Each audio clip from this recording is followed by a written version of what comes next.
अब तक के सभी भक्तों ने उस चरण रज का सेवन किया है। उन्हीं के समान हम भी तुम्हारी उसी चरण रज की शरण में आई हैं। भगवान, अब तक जिसने भी तुम्हारे चरणों की शरण ली, उसके सारे कष्ट तुमने मिटा दिए। अब तुम हम पर भी कृपा करो, हमें भी अपने प्रसाद का भाजन बनाओ। हम तुम्हारी सेवा करने की आशा अभिलाषा से घर गांव कुटुंब सब कुछ छोड़कर तुम्हारे युगल चरणों की शरण में आई हैं। प्रियतम, वहां तो तुम्हारी आराधना के लिए अवकाश ही नहीं है। पुरुष भूषण पुरुषोत्तम तुम्हारी मधुर मुस्कान और चारु चितवन ने हमारे हृदय में प्रेम की मिलन की आकांक्षा की आग धधका दी है। हमारा रोम रोम उससे जल रहा है। तुम तो अपनी दासी के रूप में स्वीकार कर लो, हमें अपनी सेवा का अवसर दो। प्रियतम, तुम्हारा सुंदर मुख कमल जिस पर घुंघराली अलके झलक रही हैं, तुम्हारे ये कमनीय कपोल जिन पर सुंदर सुंदर कुंडल अपना अनंत सौंदर्य बिखेर रहे हैं, तुम्हारे ये मधुर अधर जिनकी सुधा सुधा को भी लजाने वाली है, तुम्हारी ये नयन मनोहारी चितवन जो मंद मंद मुस्कान से उल्लसित हो रही है, तुम्हारी ये दोनों भुजाएं जो शरणागतों को अभयदान देने में अत्यंत उदार हैं, और तुम्हारा ये वक्ष स्थल जो लक्ष्मी जी का सौंदर्य की एकमात्र देवी का नित्य क्रीड़ा स्थल है, देखकर हम सब तुम्हारी दासी हो गई हैं। प्यारे श्याम सुंदर, तीनों लोकों में भी और ऐसी कौन सी स्त्री है जो मधुर मधुर पद और आरोह अवरोह क्रम से विविध प्रकार की मूर्छनाओं से युक्त तुम्हारी वंशी की तान सुनकर तथा इस त्रिलोक सुंदर मोहिनी मूर्ति को जो अपने एक बूंद सौंदर्य से त्रिलोकी की सौंदर्य का दान करती है, एवं जिसे देखकर गौ पक्षी वृक्ष और हरिण भी रोमांचित पुलकित हो जाते हैं, अपने नेत्रों से निहार कर आर्य मर्यादा से विचलित न हो जाए, कुल कान और लोक लज्जा को त्याग कर तुम में अनुरक्त न हो जाए।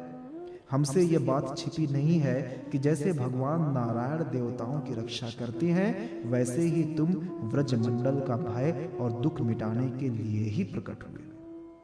और यह भी स्पष्ट ही है कि दीन दुखियों पर तुम्हारा बड़ा प्रेम, बड़ी कृपा है। प्रियतम, हम भी बड़ी दुखिनी हैं। तुम्हारे मिलन की आकांक्षा की आग से हमारा वक्ष स्थल जल रहा है। तुम अपनी इन दासियों के वक्ष स्थल और सिर पर अपने कोमल कर कमल रखकर इन्हें अपना लो, हमें जीवन दान दो। श्री सुखदेव जी कहते हैं, परीक्षित, भगवान श्री कृष्ण सनकादि योगियों और शिवादि योगेश्वरों के भी ईश्वर है। जब उन्होंने गोपियों की व्यथा और व्याकुलता से भरी वाणी सुनी, तब उनका हृदय दया से भर गया। और यद्यपि वे आत्मा राम हैं, अपने आप में रमण करते रहते हैं, उन्हें अपने अतिरिक्त और किसी भी बाह्य वस्तु की अपेक्षा नहीं है, फिर भी उन्होंने हंसकर उनके साथ क्रीड़ा प्रारंभ की। भगवान श्री कृष्ण ने अपनी भावभंगी और चेष्टाएं गोपियों के अनुकूल कर दी, फिर भी वे अपने स्वरूप में ज्यों के त्यों एक रस स्थित थे, अच्युत थे। जब वे खुलकर हंसते, तब उनके उज्जवल उज्जवल दांत कुंदकली के समान जान पड़ते। उनकी प्रेम भरी चितवन से और उनके दर्शन के आनंद से गोपियों का मुख कमल प्रफुल्लित हो गया। वे उन्हें चारों ओर से घेर कर खड़ी हो गई। उस समय श्री कृष्ण की ऐसी शोभा हुई मानो अपनी पत्नी तारिकाओं से घिरे हुए चंद्रमा ही हो। गोपियों के शत शत यूथों के स्वामी भगवान श्री कृष्ण बैजंती माला पहने वृंदावन को शोभायमान करते हुए विचरण करने लगे। कभी गोपियां अपने प्रीतम श्री कृष्ण के गुण और लीलाओं का गान करती, तो कभी श्री कृष्ण गोपियों के प्रेम और सौंदर्य के गीत गाने लगते।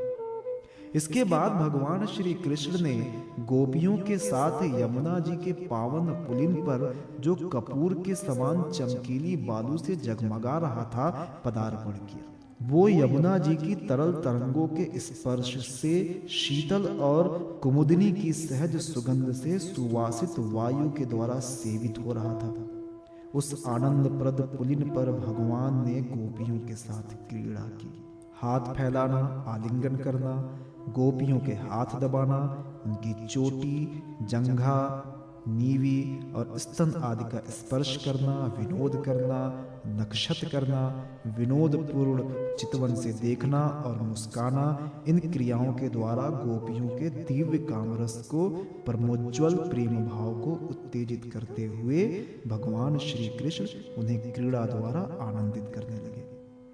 उदार शिरोमणि सर्वव्यापक भगवान श्री कृष्ण ने जब इस प्रकार गोपियों का सम्मान किया, तब गोपियों के मन में ऐसा भाव आया कि संसार की समस्त स्त्रियों में हम ही सर्वश्रेष्ठ हैं, हमारे समान और कोई नहीं।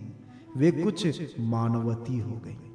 जब भगवान ने देखा कि इन्हें तो अपने सुहाग का कुछ गर्व हो आया है और अब मान भी करने लगी हैं, तब वे उनका गर्व शांत करने के लिए तथा उनका मान दूर कर प्रसन्न करने के लिए वहीं उनके बीच में ही अंतर ध्यान हो गए।